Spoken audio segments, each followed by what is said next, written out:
From the heart of Central Florida, you're listening to the most electrifying show in media, A Neighbor's Choice. And I'm your host, your neighbor, David Gronowski. Glad to be with you here across the Sunshine State on FM and AM. Excited for another journey, another adventure of learning and growing together. And I want to get right to the story today. The story I want to share with you as we open the program is, why didn't Jesus write? Why didn't Jesus write anything? That's the question I want you to think about. I'm going to give an answer. This is an answer from the book When These Things Begin by René Girard. It's a conversation with René Girard, who is the anthropologist from Stanford, passed away in 2015, but he had a lot to say about Jesus and the uniqueness of the Gospels and how it shapes our world today and the headlines that we're all dealing with. René Girard says, Christ did not write, but he is identical with his word. He is the verb, the true logos. He dies for the reasons that cause him to speak. He speaks for the reasons that cause him to die. The specifically Christian revelation is clarified only after the fact, in the Spirit's descent, which is the fruit of Christ's sacrifice. The germ of Christianity resides in the fact that a perfect imitator of God cannot fail to be killed by other human beings, because he lives and talks just as God would speak and live if he were himself on this earth. That man is therefore one with God. He is God. Thanks to him, God is now present among us. Everything that Christ conquered by escaping the world and its violence without taking part in it, he offers to all human beings who are willing to let themselves be raised up by grace. Christ's act reestablishes the connection between God and human beings that had been damaged by original sin. Above, I used the word sacrifice to mean the giving of oneself, even unto death. This is not at all what sacrifice means in archaic religions. In fact, it's a complete reversal. In the past, I was too exclusively insistent on the difference between the two. I wanted to show that those who accuse Christianity of ultimately being just like human sacrifice or cannibalism and so on are wrong. I put too much emphasis on that difference and not enough on the ultimate symbolic unity of sacrifice, which, if one examines all of the term's meaning, sums up humanity's entire religious history. Christians are right to use the word sacrifice for Christ.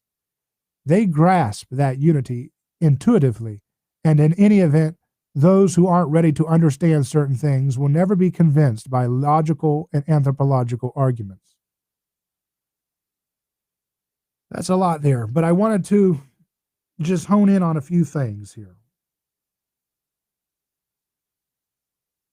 If you're a perfect imitator of God, you're not going to be liked by other human beings. They're going to kill you. And that is one of the best evidences of Jesus being one with God. The fact that they couldn't stand him.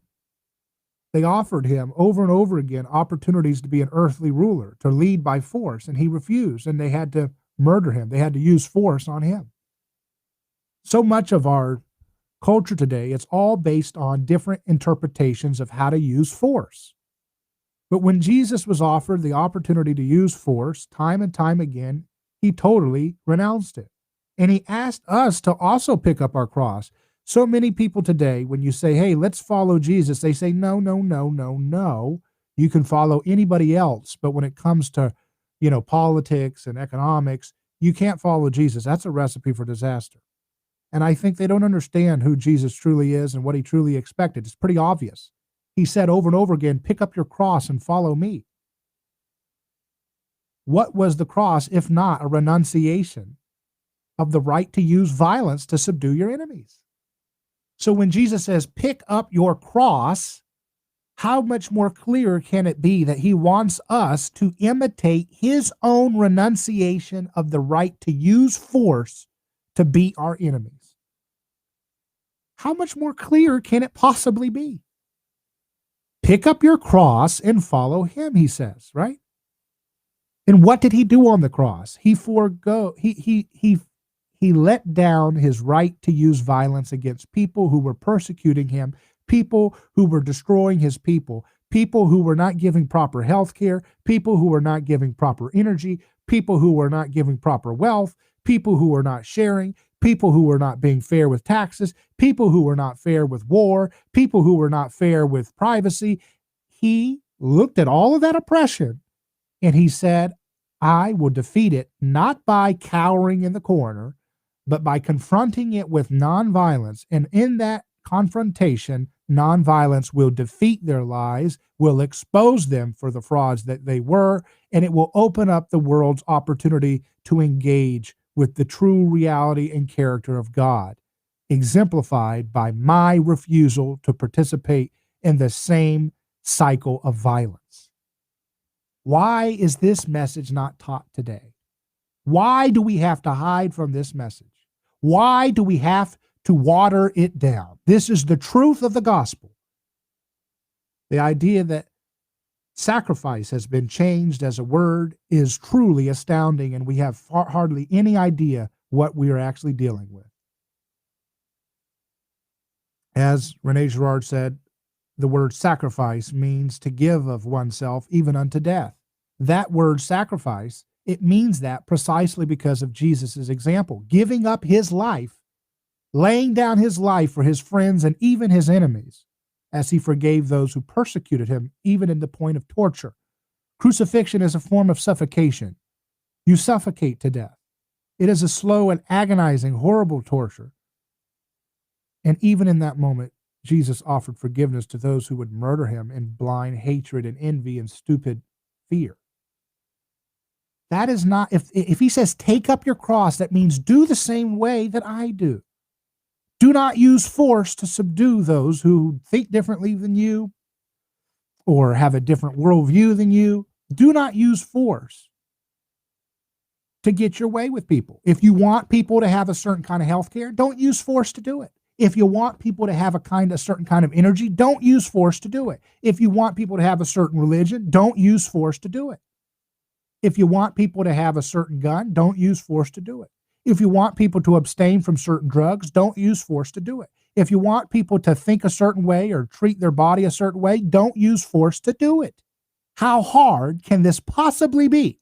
2,000 years having read this text, when Jesus says God desires mercy, not sacrifice, when he says, do not resist evil with violence, and yet we say, no, we can go to war, we can bomb people who didn't hurt us, we can lock people up who haven't laid a finger on us or threatened to lay a finger on us, we can lock people up and destroy their families, we can destroy people's economies by regulating and forcing our way. You got to have a $20 wage, you got to have a $40 minimum wage, you got to have your business this way, you got to turn off the lights at this time, you got to use this light bulb. All of that is an idolatrous worship of the use of force. It is a renunciation of the cross. The cross was the end of force as the way of solving problems. And we have been trying to end that cross reign every step of the way in history. Every step of the way. We make excuse after excuse after excuse to put someone on the cross to say, hey, I've got to sacrifice my opponent because they're going to get me. I have to sacrifice the drug user. I have to sacrifice the person with the hate speech. I have to sacrifice the racist. I have to sacrifice the radical. I have to sacrifice this person, that person, this person, that person. I have to sacrifice this person because they don't want to pay $18 minimum wage, $40 minimum wage. Can I get 60? Can I get 70? That's what human beings do. They treat people in a petty and disgusting way because we have abandoned what it means when Jesus says, take up your cross and follow him.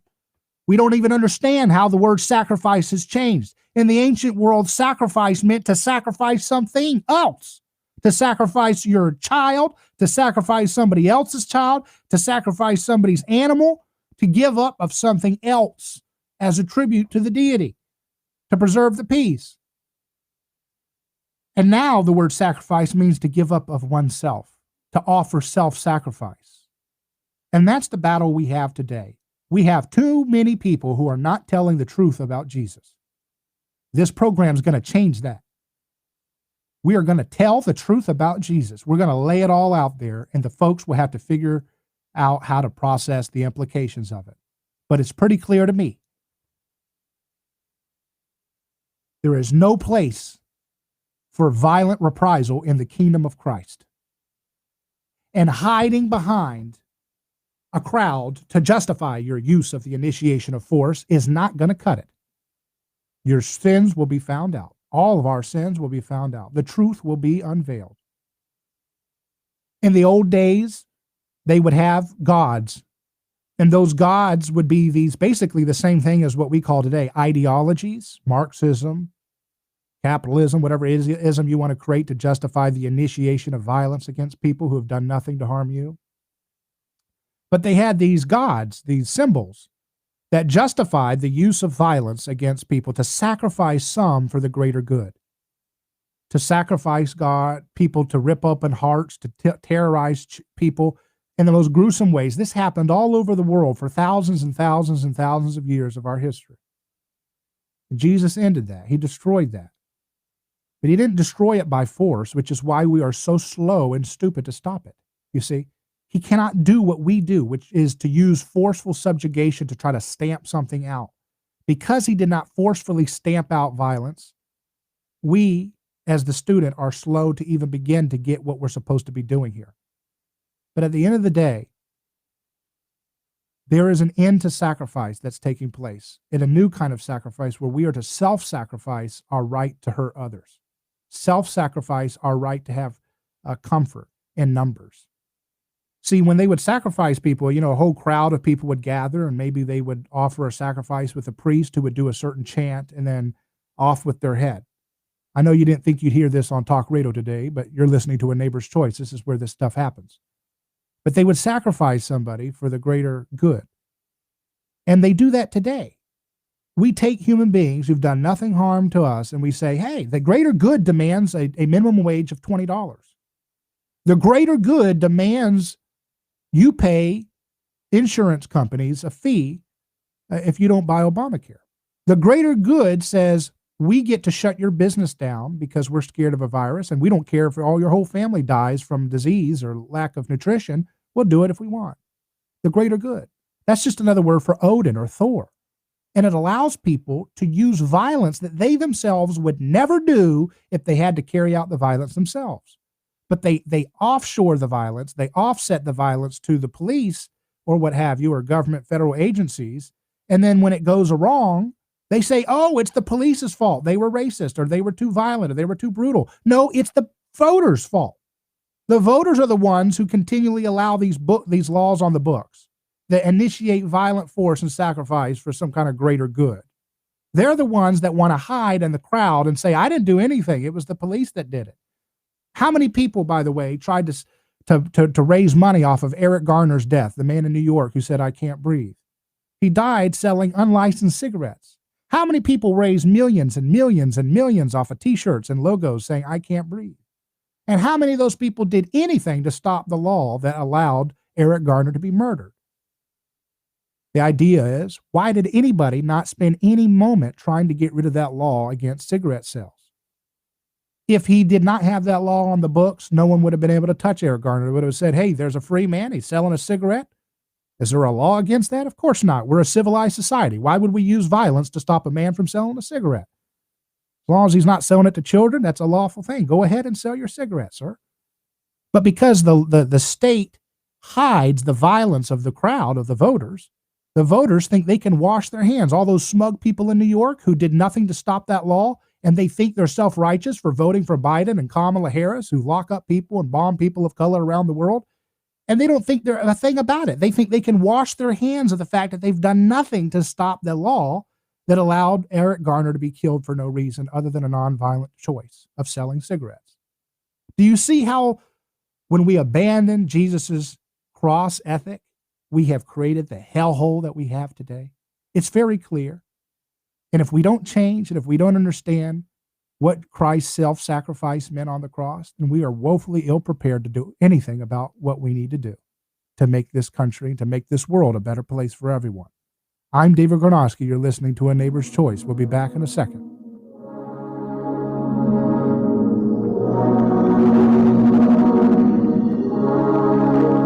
David Gornosky here. Let me tell you about a man named Gabriel. Every day, Gabriel puts on his boots and drives across America to make sure our store shelves stay stocked with the food people count on. See, Gabriel served our country overseas.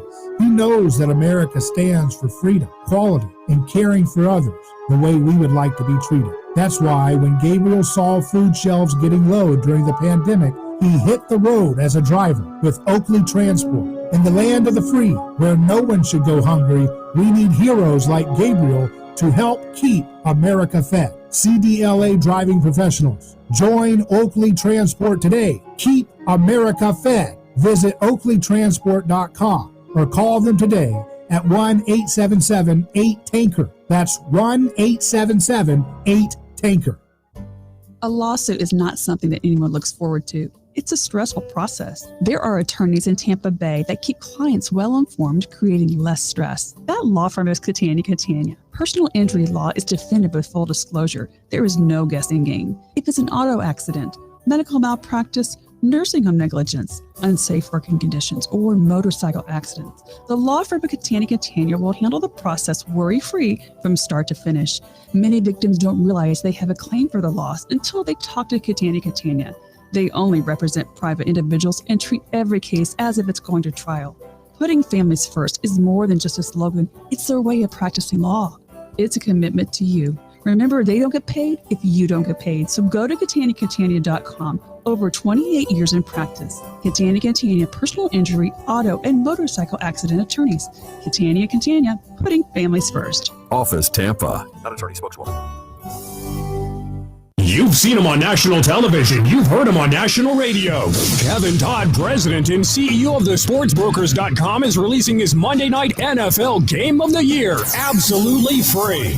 Call 888-320-7517 and get tonight's winners absolutely free. Start your football season on a winning note. There's no one better against the spread than Kevin Todd. Become part of Kevin Todd's inner circle and you will have access to his upset specials. Dogs winning outright, favorites running away with the win by 3 to 4 touchdowns. Let him earn your business. He loves tonight's game. Call 888-320-7517. Absolutely free. Kevin Todd is the nation's #1 handicapper. He is the professional that professionals turn to. Call now 888-320-7517. That's 888-320-7517. Absolutely free on a recorded message. Kevin Todd turns outcomes into incomes. Call 888-320-7517 now.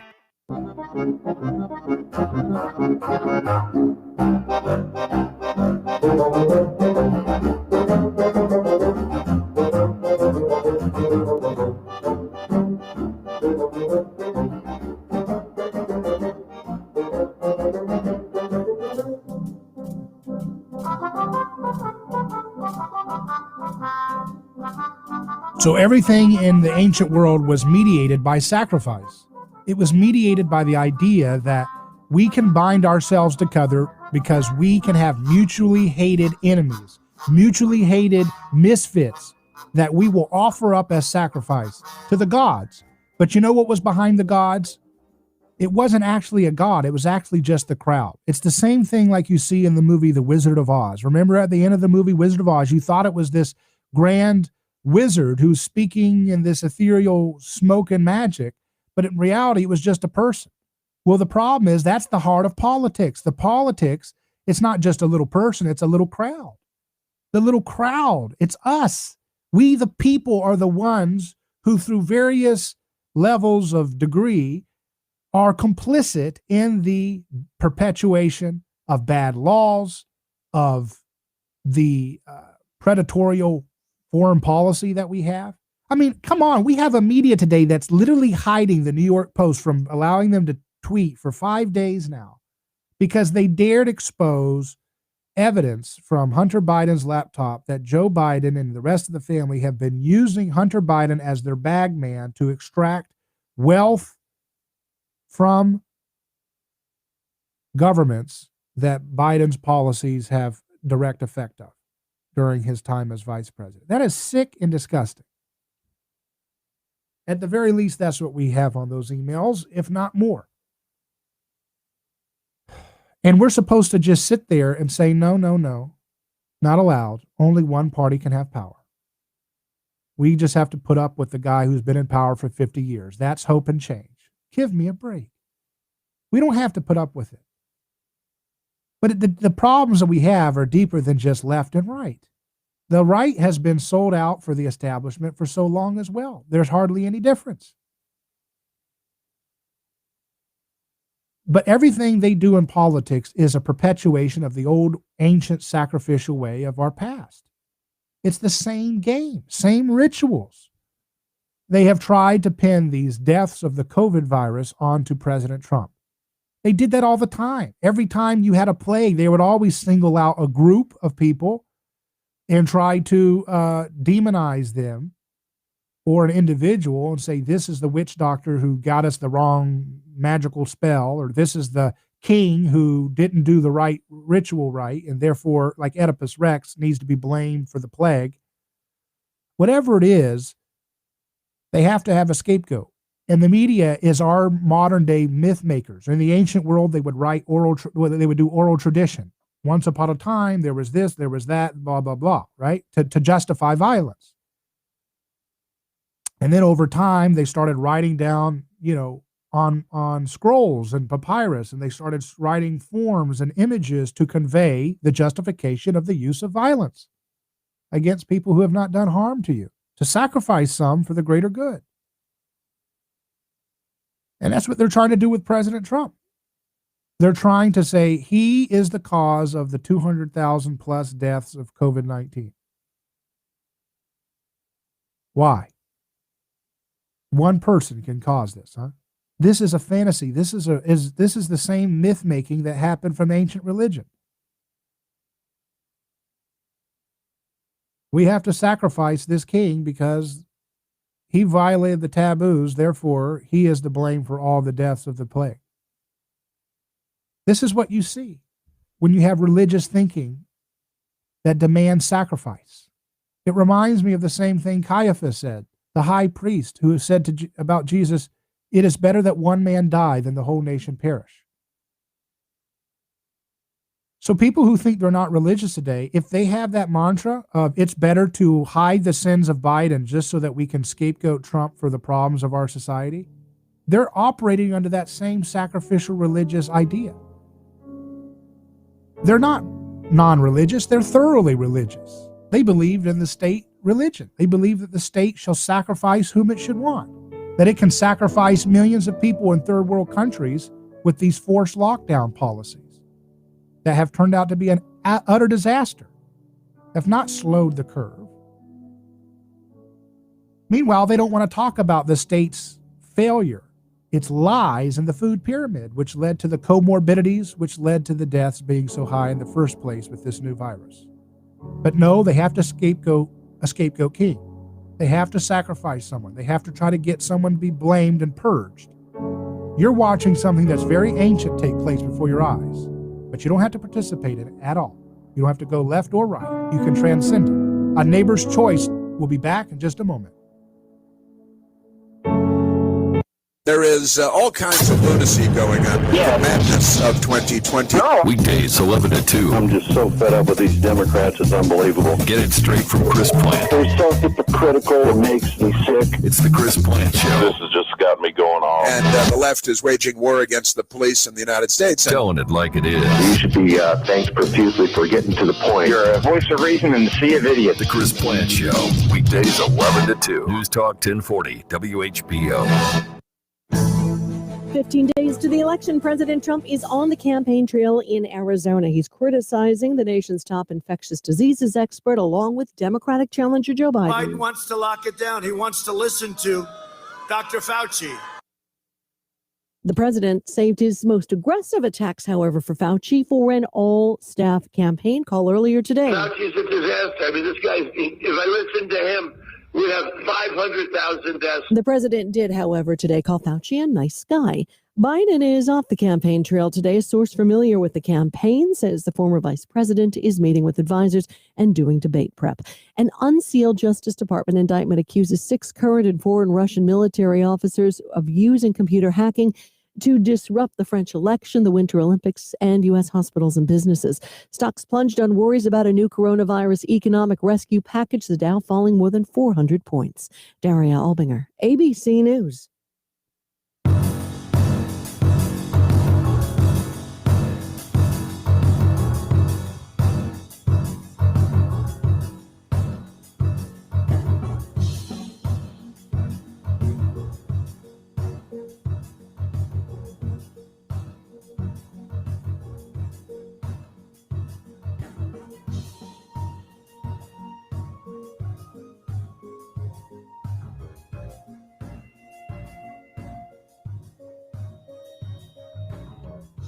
A Neighbor's Choice returns. I'm David Gronowski, your host, and now we turn to our Veterans Radio series. We do it every week at this time. So glad to do this again because we're joined by my partner in this project, the founder of BringOurTroopsHome.us, Sergeant Dan McKnight joins us. How you doing, Dan? Good, David. How are you? I'm doing great, and I know I just saw the live stream today from you guys in your event in Pennsylvania. We're going to get to it, but before we do, I know you have some great guests with us today. We have our friend Danny Shawson with us. How you doing, Danny? I'm great. Thanks for having me on. Great, and you were just a part of this event. We're going to get into it, but we also have Diego Rivera. How you doing, Diego? Are you there? Yeah, doing fantastic. Oh, great, Diego. Great to have you all on. Man, we got a packed house tonight, so I'm going to turn it over to Sergeant Dan McKnight, who's going to kick it off for us.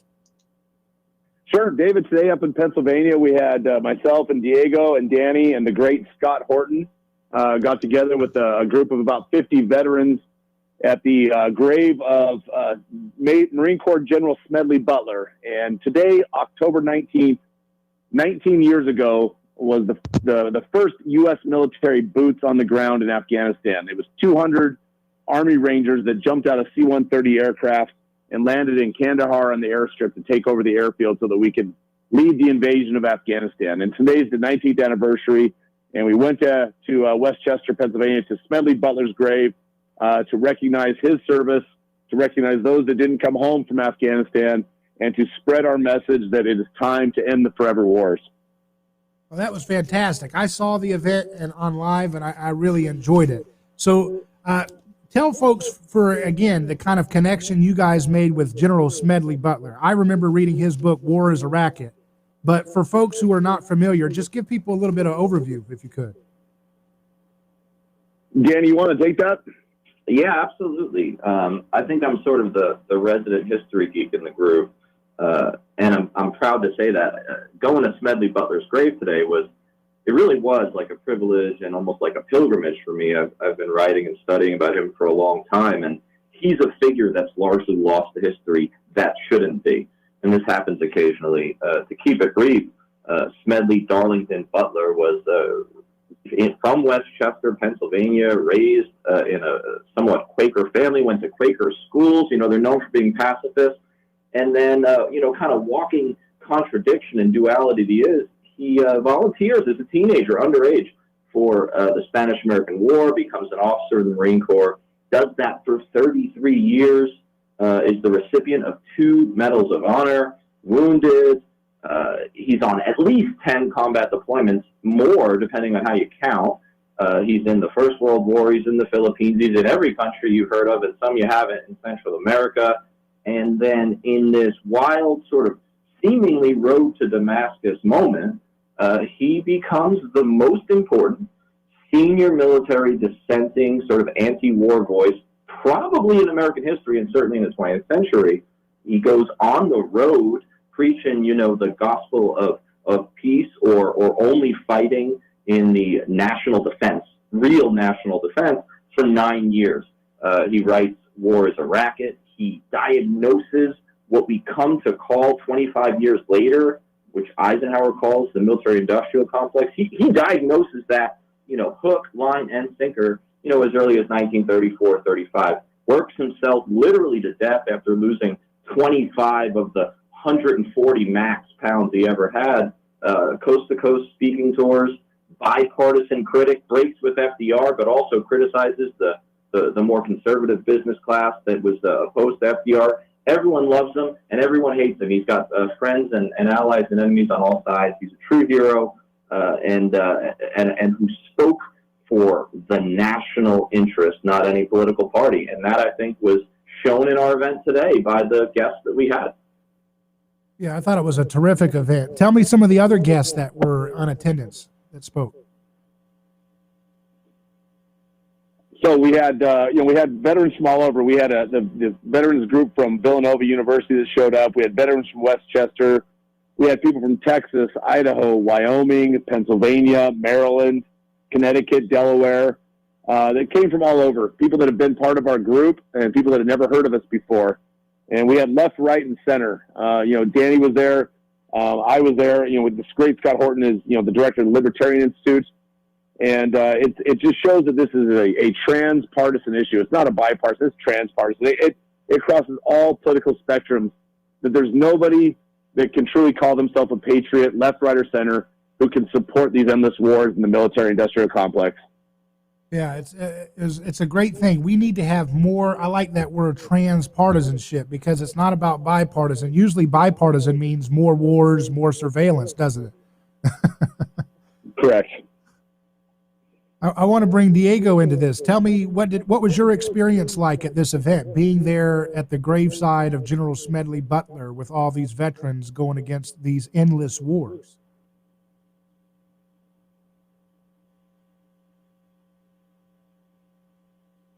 Diego, do we have you? No, I can't. I'm trying to figure that out as we speak. Sorry about that. Oh, I can hear you now. You want to go ahead? Did you hear my question? Yeah, I can't hear it. Sorry. Okay, well, we'll go back to you later. Let's go back to Sergeant Dan McKnight. What was it like there, having all those different ideological backgrounds coming together? I mean, it's got to feel great to bring it all home and have that right there with the legacy of General Smedley Butler. Absolutely, it really is. It was a scene that Steven Spielberg himself couldn't have created in Hollywood. The cemetery where Smedley Butler is married is in the woods on a hillside, a little grassy knoll, a very nondescript, small headstone marker. It was an overcast sky. The leaves had changed and they were falling. We had bagpipers playing off in the background. It truly was an experience that you couldn't create unless there was a divine hand involved. And having everybody there that, there were T-shirts for, I saw a Ron Paul T-shirt. I saw a Veterans for Peace T-shirt. I saw buttons for different political parties, Republicans, Democrats. And for just a brief period of time, for the hour that we were there, David, we weren't partisan. We weren't left or right. We weren't Republicans or Democrats. We were veterans, and we were Americans, and we were unified in our message that it's time for this garbage to end. It's time for these endless wars to stop. And it's time for us to reach out to Congress and sting them on the butt and tell them, hey, it's time for you to do your job. And I want to go back to you, Danny Shawson. So, I mean, you're someone that you speak out and write out about this a lot. Do you see a large appetite on the left to get behind ending these endless wars, regardless of who's in power? Well, I'll tell you, that's something I wanted to talk about tonight, and I talked about it in my speech. I'm tired of being polite, and I'm tired of hedging, and I won't do it. Here's the fact. The Democratic Party, the establishment, the polite left, does not have energy behind these issues. Our salvation is not going to come from them, okay? And I get attacked a lot from supposedly my own people about this because I'm willing to work with a variety of transpartisan people and organizations. But here's all you need to know. If Trump's for it, they're against it. If Trump's against it, they're for it. And if Trump changes his mind, they'll change along with him, okay? This is not about principles. This is about partisan point scoring. And if you needed proof, it was the utter absurdity. And this ties to Dan's point about Congress. And that's what he spoke about a lot today. And it was so key. the Congress just giving up their responsibility, their duty under the Constitution to oversee and approve, and if necessary, cut the fence to end these wars. You have the mainline Republican neocon group that, is voting to keep these wars going. But you also have just about all the Democrats. And what did they do a few months ago in the Crow-Cheney amendment? They cut the funds off that are necessary to end the war. I mean, this is absurd. This has never happened. So these wars have been failing for 19 years, counterproductive. All these young men and women we've buried, and they never once really considered cutting off the funds to stop this. But they did stop it when Trump tried to end it. And you know why? Because they don't like the ender.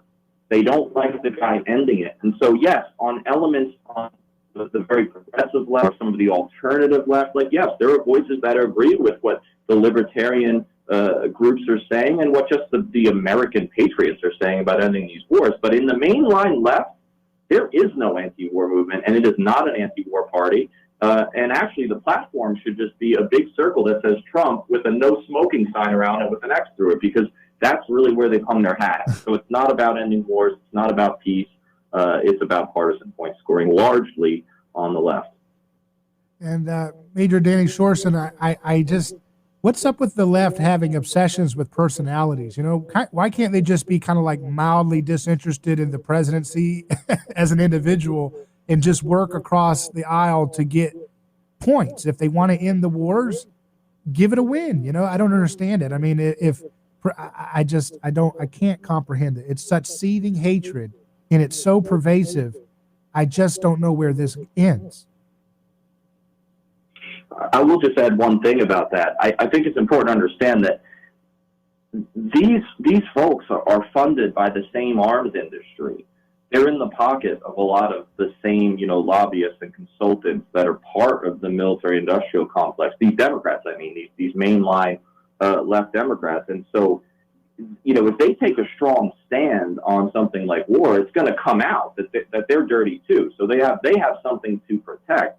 It is much easier to make it about personality than it is to make it about principles or policy, especially if you don't really have a very clear policy and you've jettisoned your principles every time they got in the way of what you think your partisan advantage is. Of course, they're losers by trade generally, so they don't even know necessarily what the partisan advantage is because they manage to lose historically and conceptually. But they've kind of jettisoned policy and principles largely, and I think it's because, their hands are just as dirty as anybody else. I'm talking the mainline politicians and media. So, of course, it's easier to make it about the guy who you don't like his language, or maybe even you don't like his policies. And I'm not a particular Trump defender, but I try to be intellectually consistent, and I'm not perfect, but I think the effort is rare. Even making the effort is rare. And so I think that's a big part of it. Make it about personality. Don't make it about policy, because maybe you don't have any, and maybe you don't have any principles either. Wow. Very well said. I just can't understand, I want to ask you, Danny Shawson, to follow up with that. The left has been powerfully effective at galvanizing public support for their issues surrounding domestic issues. And I'm not going to go down there here, but I just want to use this as an illustration. With the death of George Floyd and Breonna Taylor, they make these zeitgeist issues where people rally for change. How come that hasn't been able to happen on the left about individuals and persons who've been unjustly killed by a drone overseas? How come we haven't, I don't even know the names, but how come we can't seem to be able to get some attention for, say their names? It's so-and-so in Syria. It's so-and-so in Afghanistan, and have T-shirts with them being shot by a drone for no reason. Maybe they're at a wedding party. How come we haven't been able to do this on the left when it comes to foreign policy consequences? Danny. Okay, so I think that's an important point. And so where all of us on the show right now, we don't need to go down the line of discussing the Black Lives Matter movement or racial justice. I think that we know that we each have a position, and they probably overlap more than we think, but we're generally in some degree of disagreement about this. But that's not the question you're asking. The question you're asking is very important. And so why is there no energy behind the maybe 2.2 million foreign folks, at least by a conservative estimate, 330,000 of whom were civilians who've died on account of these wars. I can think of a few reasons, but here's an interesting one. Forget about the foreigners, I mean the real citizens of foreign countries. How about when an American citizen was executed with a drone without any, oversight, without any due process, even if the individual, Anwar al-Awlaki, was an awful guy, okay? But there was very little critique of that from the mainline left. And then when his teenage son was killed by a drone strike later, and then when his young daughter was killed in a raid, okay, there was very little outcry. I do think that a big part of why we don't critique the drone warfare in the mainline left is because who was the guy who initially exponentially increased the drone strikes? And who was responsible for that non-due process extrajudicial killing? Well, of course, it was the Obama administration. Okay? And I think that the left showed its colors. The Democratic Party, I will say, showed its colors when Barack Obama did a number of things, okay, escalating the drone war, surging in Afghanistan, surging to nowhere, right? I was part of that surge. It was my second surge, surging to nowhere. You'll notice that the critique that would have been leveled at George W. Bush, rightly, had he done the same thing, wasn't really there. At least there was no energy behind it. And so I think what this showed us, and it was really instructive for me because I wanted to believe in that, right? I wanted to believe that Barack Obama would save me from another Iraq deployment, only to send me to an almost even more absurd surge in Afghanistan. So I think the point here is we lack empathy in some cases for foreign people.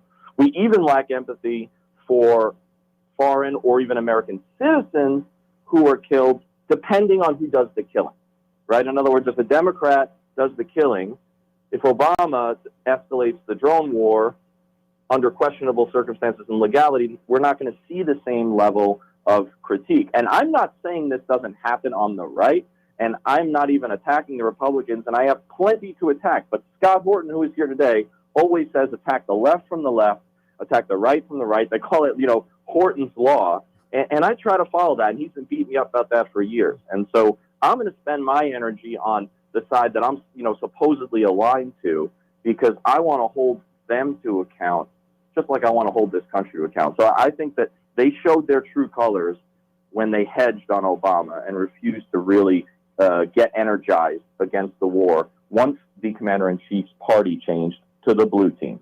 Well, you're listening to our Veterans Radio series on A Neighbor's Choice, brought to you by BringOurTroopsHome.us. We're going to take a quick break, and when we continue, I'm going to ask Sergeant Dan McKnight what we need to critique the right on. We heard Danny Shawson, a member of the progressive left, criticizing the left wing.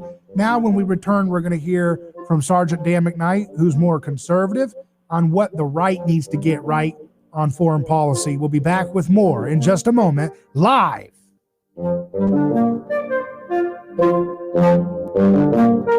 David Gronowski here. Let me tell you about a man named Gabriel. Every day, Gabriel puts on his boots and drives across America to make sure our store shelves stay stocked with the food people count on. See, Gabriel served our country overseas. He knows that America stands for freedom, quality, and caring for others the way we would like to be treated. That's why when Gabriel saw food shelves getting low during the pandemic, he hit the road as a driver with Oakley Transport. In the land of the free, where no one should go hungry, we need heroes like Gabriel to help keep America fed. CDLA driving professionals, join Oakley Transport today. Keep America fed. Visit oakleytransport.com or call them today at 1-877-8-TANKER. That's 1-877-8-TANKER. A lawsuit is not something that anyone looks forward to. It's a stressful process. There are attorneys in Tampa Bay that keep clients well informed, creating less stress. That law firm is Catania. Personal injury law is defended with full disclosure. There is no guessing game. If it's an auto accident, medical malpractice, nursing home negligence, unsafe working conditions, or motorcycle accidents, the law firm of Catania will handle the process worry-free from start to finish. Many victims don't realize they have a claim for the loss until they talk to Catania. They only represent private individuals and treat every case as if it's going to trial. Putting families first is more than just a slogan. It's their way of practicing law. It's a commitment to you. Remember, they don't get paid if you don't get paid. So go to Catania.com. Over 28 years in practice. Catania, personal injury, auto, and motorcycle accident attorneys. Catania, putting families first. Office Tampa. Not attorney spokeswoman. Senator Rasan has stood up for our community. He served as the president of the NAACP, fighting for your civil rights, and as a local personal injury attorney enforcing the rights of the injured. He passed Jordan's Law that reformed our child welfare system to save lives. Senator Rasan brought back millions of dollars for mental health resources. And during the pandemic, Senator Rasan pressured the state to hold the company who built the broken unemployment system accountable. I'm Senator Darrell Rasan, and I'm asking for your vote to continue fighting for you. Political advertisement paid for and approved by Darrell Rasan for State Senate District 19. If you want to grow your savings these days, it's good to own gold. Who wants to hold dollars in a savings account earning 0.5%? Instead, check out Monetary Metals, started by my frequent guest, Keith Weiner. They put your gold to work, and you earn 2 to 4% interest, paid out not in dollars, but in more ounces of gold. Plus, there are 0 vault fees. With several active deals open right now, they're taking new clients today. Learn more at interestongold.com/David. That's interestongold.com/David.